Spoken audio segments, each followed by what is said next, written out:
Injection لگانے، آنکھ یا کان میں دوا ڈالنے سے روزہ نہیں ٹوٹتا۔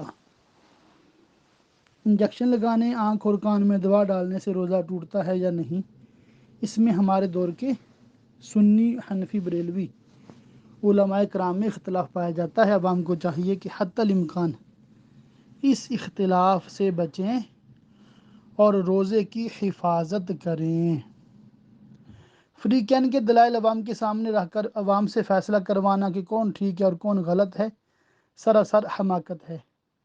عوام سے یہی عرض ہے کہ آپ تمام سنی علماء کرام کا احترام کریں، کبھی بھی کسی سنی عالم دین کے بارے دل میں بدگمانی نہ آنے دیں، اور نہ ہی زبان سے کبھی نازیبا لفظ استعمال کریں، اور اختلافی مسائل میں الجھنے کی بجائے محتاط راہ اپنائیں۔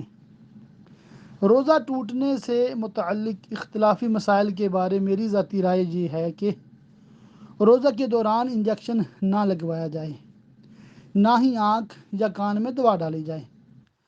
اگر روزہ کے دوران انجیکشن لگوانا ہی پڑے یا آنکھ یا کان میں دوا ڈالنی ہی پڑے تو مجبوری کی وجہ سے انجیکشن لگوا لیں یا کان یا آنکھ میں دوا ڈال لیں، مگر روزہ نہ توڑیں۔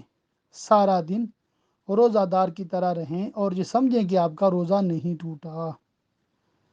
رمضان المبارک کے بعد اس کی نیت سے قضا بھی کر لیں، تاکہ جن علماء کرام کے نزدیک آپ کا روزہ ٹوٹ گیا تھا ان کے نزدیک بھی آپ کے روزے پورے ہو جائیں، اور جن کے نزدیک آپ کا روزہ نہیں ٹوٹا تھا ان کے نزدیک آپ کا نفلی روزہ ہو جائے۔